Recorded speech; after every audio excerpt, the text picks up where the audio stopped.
Have you ever wondered what it actually takes to host a wedding for 300 people inside your own home, without a caterer, without a venue, without a single dollar spent on a photographer, and pull it off so completely that the guests eat 2 full meals before dark? Why the home? An Amish wedding does not happen in a church hall or a rented banquet space. It happens at the bride's family farm, in the rooms where she grew up, in the yard where she spent her childhood, surrounded by the community that raised her. This is not tradition for its own sake. It is a statement about what a wedding means, that it belongs to the family and the community, not to a vendor. For the family hosting it, that belief comes with a weight that begins months before the day itself. When wedding season opens, Amish weddings in Lancaster County cluster almost entirely into a narrow window. More than 70% of them happen in November, with the remaining spread across October and December. The reason is the harvest.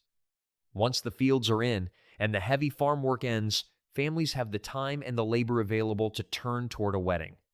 Within that season, the day of the week matters just as much as the month. Weddings are held on Tuesdays and Thursdays without exception.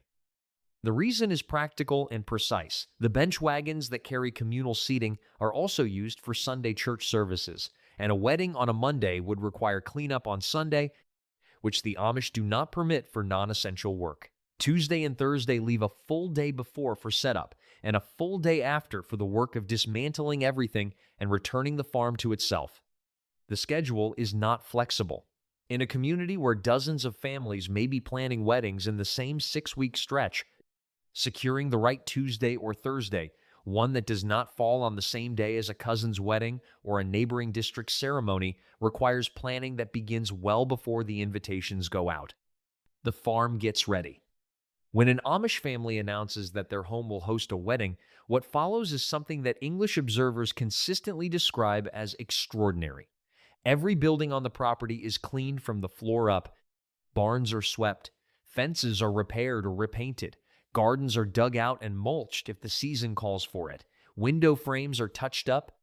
The farmhouse itself is gone through room by room, and anything that is worn or out of place is addressed before 300 people arrive to stand in the yard and walk through the house. This is not vanity. It is the understanding that the community will see everything, and the condition of the farm reflects the character of the family. Neighbors come to help without being asked. Men arrive with tools. Women arrive with cleaning supplies.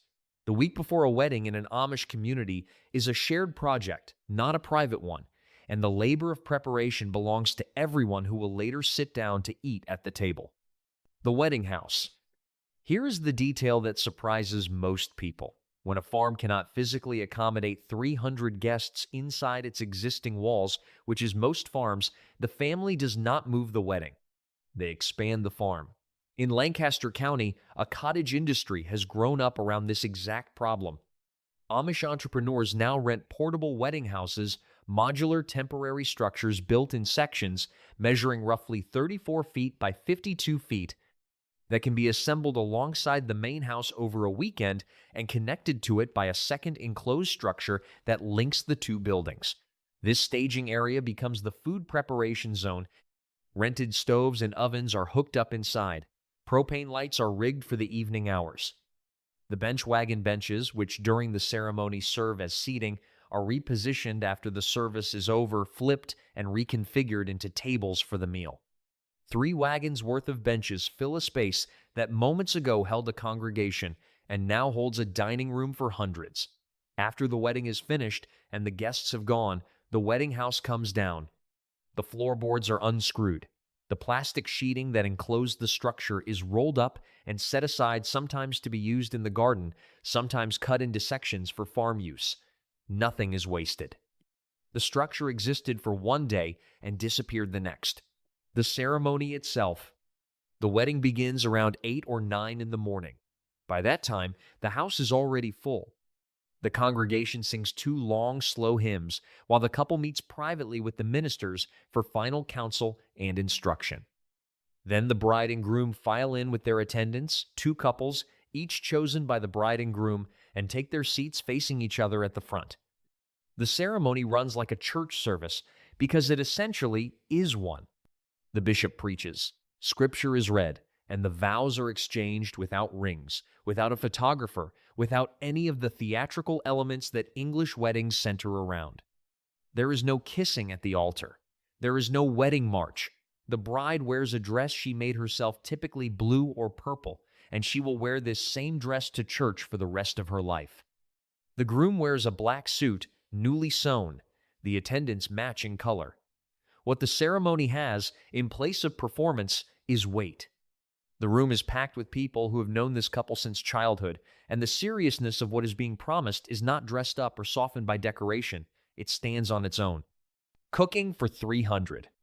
The moment the ceremony ends, the kitchen becomes the center of the farm. Women who have been assigned cooking duties, an honor in the community, not a chore, move into the preparation area and begin executing a meal that has been planned and staged for days. The numbers involved are not small. A documented example from a Pennsylvania Amish wedding for roughly 300 guests required 35 whole chickens, 10 gallons of bread cubes for filling, 48 quarts of creamed celery, 12 gallons of mashed potatoes, and multiple large tubs of coleslaw. And that is before the rolls, the applesauce, the pears, the donuts, and the pies. None of this is cooked by a hired kitchen. It is cooked by the women of the community, rotating through stations, washing dishes between shifts, watching pots on propane stoves that were rented and assembled in the staging area that morning. One experienced cook leads. The others follow her direction. The system works because these women have cooked at weddings before and will cook at more after this one. The knowledge of how to feed 300 people in a farmyard is not written down in a manual. It lives in the community. Eating in shifts. 300 guests cannot sit down together at one time, and the Amish do not attempt to make them. The meal is served in shifts. The bride and groom and their wedding party eat first at the head table, where special napkins printed with the couple's names are set out alongside commemorative pens. Then the remaining guests rotate through in groups, sitting, eating, and clearing the space for the next wave. Young unmarried men and women serve as table waiters, running food, pouring water, clearing plates. Being asked to serve as a table waiter is considered an honor. So is being asked to cook. Everyone in the room has a role, and the roles are understood without a printed schedule. The meal itself covers the full range of Pennsylvania Dutch tradition chicken roast, mashed potatoes and gravy, creamed celery, coleslaw, applesauce, dinner rolls, and pies in quantities that would fill a restaurant kitchen for a week. Water pours from pitchers. Conversation runs across every table. The wedding, from the outside, looks effortless. From the inside, it is the product of days of preparation executed by a community that has done this before and will do it again. The afternoon and evening. After the first meal ends and the tables are cleared, the wedding does not close. It continues into the afternoon and evening with visiting, singing, and in some communities, outdoor games. Young adults play volleyball in the yard while children chase each other between the parked buggies lined up along the fence. Older guests pull chairs into the shade and talk the way people talk when they have not seen each other since the last wedding season, slowly, with no particular destination.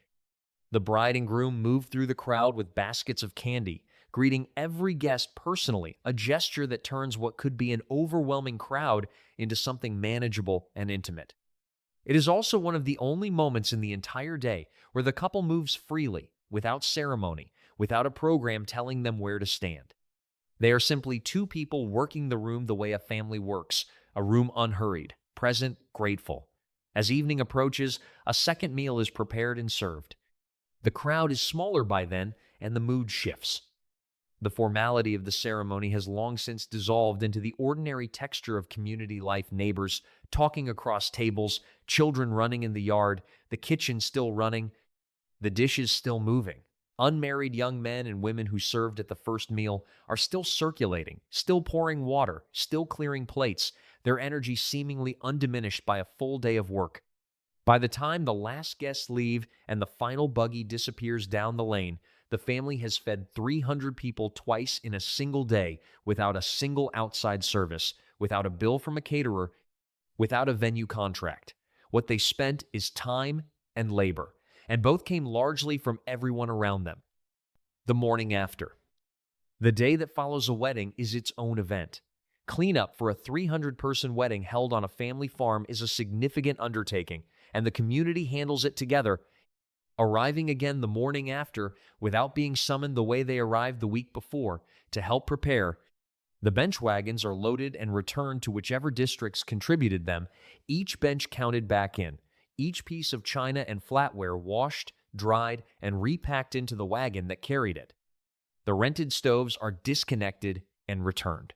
The wedding house is disassembled in the reverse order it was built. The modular sections come apart in sequence, the staging area comes down, the enclosed connection between the two structures is removed panel by panel. What took a weekend to build disappears in a day. The farmyard, which 2 days ago looked like it could hold an entire district inside its fences, begins to return to its ordinary shape. The temporary flooring comes up, the propane lights are taken down, the plastic sheeting that enclosed the structure is rolled carefully and set aside to be used in the garden later or cut into sections for farm purposes, because nothing in this economy gets discarded if it still has use.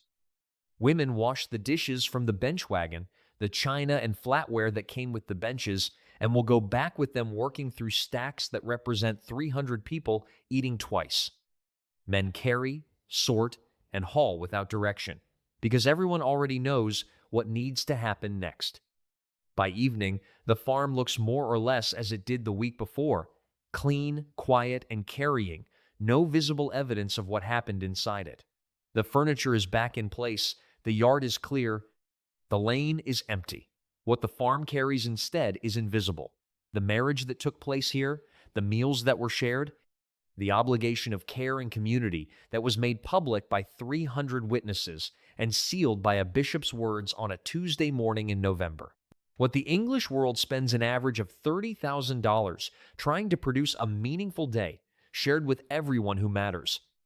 Centered on commitment rather than performance, the Amish produce at a fraction of that cost, without a single vendor involved beyond a rented structure and a set of propane stoves. The difference is not that Amish families have less. The difference is that they have each other. Every bench that filled the wedding house was borrowed from a neighbor. Every dish of food that came out of that improvised kitchen was cooked by a woman who showed up before sunrise because someone she cared about needed her.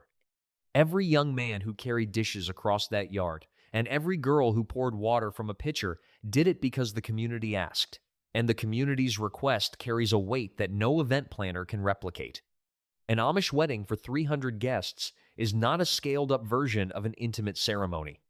It is something different in kind, a demonstration that a community, when it functions the way it is supposed to, can hold 300 people in a farmyard, feed them twice, and send them home with the feeling that they witnessed something real.